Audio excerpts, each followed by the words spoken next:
Olá, amigos do estudo bíblico da Missão Evangélica. O estudo geralmente é presencial, nas sextas à noite. E como você sabe também, uma vez nós tínhamos os estudos aqui virtuais na sexta-noite e depois nós os transferimos para o sábado de manhã, justamente para oportunizar que na sexta-noite, quem quiser e puder, naturalmente, venha presencialmente e participe aqui do estudo. Pois bem, é o último estudo deste ano e nós vamos fazer, digamos assim, uma espécie de resumo, uma síntese, dando naturalmente, em poucos minutos, né, uma visão assim, por sobre esses 9 capítulos, uma visão panorâmica sobre esses 9 capítulos que nós estudamos até agora. E nós somos muito gratos a cada um de vocês que nos acompanhou nesse período. E a minha colega Jéssica, ela vai então dizer para nós por que capítulos 1 a 9. Então, queridos, isso aí. Se a gente for pensar no sentido, por que a gente vai estudar Lucas dos capítulos 1 a 9 e vai parar ali? Parece estranho, né? Mas tem um sentido teológico e literário por trás disso. Se nós formos olhar atentamente para os acontecimentos dos capítulos 1 até o 9, nós vamos perceber que tem um cenário comum dentro desse lugar literário, dentro desse trecho, porque nós vamos perceber que ali acontece o ministério de Jesus dentro da Galileia, onde Jesus ainda se restringe a esse espaço. E depois do capítulo 9, ou a partir do capítulo 9, nós vamos perceber que Jesus, ele começa uma nova caminhada, por dizer assim, onde ele encerra a primeira parte do seu ministério e ele começa a segunda parte, e por dizer assim, o propósito pelo qual ele nasceu e veio a esse mundo. É quando Jesus decide dirigir-se a Jerusalém. E nós sabemos que, a partir da ida de Jesus a Jerusalém, o caminho para a cruz se inicia. Por isso nós podemos dividir Lucas de 1 a 9, e diferenciar isso dos seguintes capítulos, porque meio que conclui um ciclo ali. Por isso, nosso estudo hoje ele vai abordar dos capítulos 1 ao 9, e nós vamos estar encerrando o nosso estudo bíblico esse ano, desse capítulo 9. Acho que é isso, né? Eu acho que sim. Então, o interessante aqui é que não é no meio do livro, né? Então, às vezes, a gente talvez poderia pensar assim, não, mas por que ele não divide lá no capítulo 12, então, que seria, em termos de capítulos, mais ou menos o meio do seu escrito, né? Bom, a gente não sabe disso, né? Por que isso, por que aquilo, mas, como a Jéssica falou, tem esse, por assim dizer, divisor de águas aí.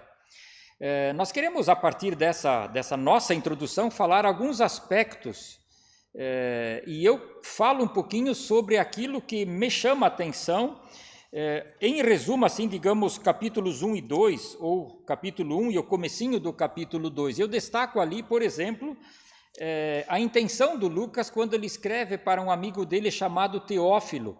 O que o Lucas faz, a gente talvez diria hoje que é um trabalho científico, e a intenção dele era que esse seu amigo, um grego chamado Teófilo, conhecesse a história de Jesus.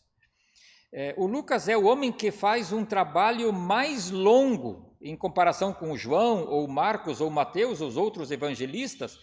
O Lucas, ele dá todo o embasamento, também conectando com o Antigo Testamento, conectando com tudo aquilo que envolve a vida do João Batista.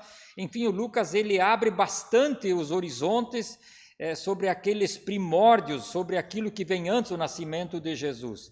O Lucas trata da vinda do anjo que anuncia para a Maria a gravidez, uma gravidez única, totalmente incomum. O Lucas mostra com bastante detalhes aquela questão do decreto que saiu da cabeça do imperador, e isso para mim é muito interessante, humanamente falando curioso. O imperador estava lá em Roma e ele estabelece um decreto, e esse decreto acaba cumprindo as profecias, porque José e Maria estavam lá em Nazaré, e por causa do decreto eles têm de ir a Belém, e as profecias diziam que Jesus deveria nascer em Belém. E é interessante que esse decreto, se ele tivesse vindo um mês depois, já teria sido tarde demais, né? Mas como então, é impressionante isso, como a palavra de Deus acaba se confirmando nisso tudo aí. E isso é fantástico, né? E depois ainda tem aquele texto maravilhoso dos anjos procurarem os pastores, que eram as pessoas, por assim dizer, que estavam à margem da sociedade de então. Isso assim muito chama atenção no começo do Evangelho de Lucas. E daí logo a seguir vem outra coisa muito interessante, que é reiniciado uma etapa de profecia que por muito tempo tinha ficado em silêncio. A gente percebe que desde o último profeta do Antigo Testamento até João Batista, há um tempo muito grande de silêncio. E João Batista, ele traz a profecia e ele é o único dos profetas que presencia o cumprimento daquilo que ele profetizou, daquilo que Deus o enviou para falar. Então é muito interessante perceber que o precursor do ministério de Jesus presencia aquilo que ele faz. E é interessante perceber a transição ali nos primeiros capítulos, porque a gente percebe que João Batista ele inicia, ele faz coisas muito parecidas com o que Jesus faz depois, na questão de batizar, de ter discípulos que o seguem, e em algum momento isso gera até uma tensão, uma confusão. E o João Batista ele coloca seus discípulos em contato com Jesus para ter certeza de que ele era aquele quem ele tinha anunciado. E quando João Batista ele tem certeza de quem que era Jesus Cristo, de que ele realmente era o Messias enviado por Deus, então João Batista ele não se preocupa em se livrar da morte, em sair da prisão, ou de que Deus tenha que fazer alguma coisa, porque ele tem certeza, ele tem convicção de que ele cumpriu o seu chamado, de que ele já cumpriu a sua tarefa. E a partir dali a gente pode perceber essa transição do ministério do João Batista para o início do ministério de Jesus. Claro que Jesus já estava ativo, já estava sendo conhecido e se dando a conhecer, mas é muito interessante perceber essa transição, de que João Batista, ele anuncia e percebe o cumprimento daquilo que ele anunciou, e ele sai de cena no momento em que Jesus vem cumprir aquilo que ele tinha profetizado. Também é outro ponto muito importante dentro desses primeiros 9 capítulos. Ok. E eu ainda quero mencionar um detalhe, é o último detalhe que eu quero observar aí, e esse detalhe nós temos lá no capítulo 9, que é exatamente o último capítulo desse primeiro bloco da vida e do ministério do Senhor Jesus. No verso 22, e eu leio isso, Lucas 9, 22, quando no contexto ali se fala de que o Pedro fez uma confissão muito interessante sobre a identidade de Jesus. Então no verso 22 nós lemos quando Jesus mesmo disse: é necessário que o Filho do Homem, ou seja, ele mesmo, é necessário que ele sofra muitas coisas, seja rejeitado pelos líderes religiosos, pelos chefes dos sacerdotes, pelos mestres da lei, seja morto e ressuscite no terceiro dia. A vinda de Jesus, depois tudo aquilo que precipitou na sua morte, e exatamente a sua morte, ela não foi um acidente de percurso, ela não foi uma pegadinha que Jesus então se deu mal com algumas pessoas influentes do seu tempo. Não, quando ele diz é necessário, Jesus estava 100% consciente do que o esperava. No Evangelho de João, Jesus, ele vai dizer, e o João capta isso, e é o único dos evangelhos que capta isso, quando Jesus disse: ninguém tira a vida de mim, eu a dou voluntariamente. Ou seja, a cruz ela não foi uma pegadinha ou alguma coisa que deu errado, mas a cruz ela deu certo na agenda divina. Se fosse talvez o ser humano ter pensado alguma coisa, ele queria fugir da cruz, queria tirar a cruz do caminho. Não, Jesus sabia, e aquilo que a gente encontra lá em Hebreus 9, né? De que sem derramamento de sangue não tem perdão de pecado. Então, por isso Jesus nasceu. A cruz estava lá no horizonte, né? E eu quero concluir a minha parte e fechar esse ano com os estudos bíblicos dizendo o seguinte: a manjedoura que carrega uma criança tem o significado que tem de ser algo tão vigoroso, pois aquele que repousava ali na manjedoura, ele decidiu amar e morrer por ti, e por mim também, naturalmente. E para fechar com chave de ouro, Jesus quebrou a morte pelo meio, vencendo-a, saindo da sepultura por conta e poder próprio depois de 3 dias. Então, a manjedoura só tem o peso que tem porque Jesus venceu a morte, senão seria apenas mais uma criança que nasceu.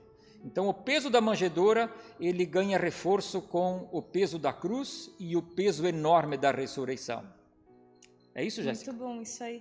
É muito importante a gente perceber e ter clareza de que o plano de Deus, ele sobrepassa o nosso entendimento, ele sobrepassa a nossa noção e os acontecimentos da história, né?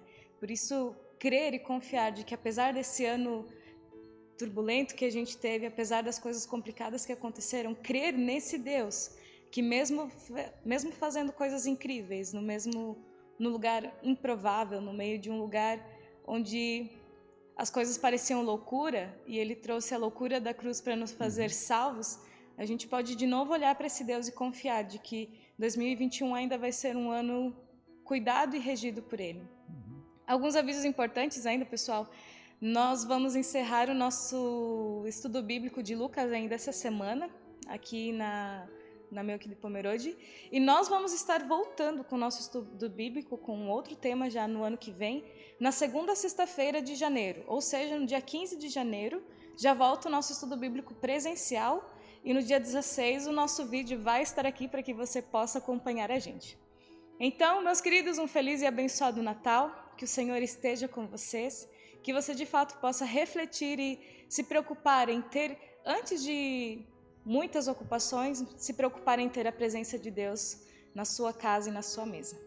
Amém? Jéssica, dá uma palhinha aí, qual é o assunto para o estudo, ou para os estudos de 2021, Isso só aí. para eu despertar assim aquele gostinho, até quem quiser, daí já dando uma procurada, uma pesquisada aí. Isso aí, no ano que vem nós vamos iniciar o ano estudando Elias e Eliseu, que são 2 profetas, um profeta com o seu colaborador. Então, acho muito interessante você que gostaria de estudar um pouco mais sobre como funcionou o profetismo e como é isso no Antigo Testamento, para entender melhor como nós podemos enxergar as profecias do Novo Testamento e o cumprimento delas. Vem, se prepare e vem participar do nosso estudo bíblico, que com certeza vai ser uma bênção para a tua vida. Isso está lá nos livros dos reis, né, Jéssica? Isso aí. Valeu, um abraço.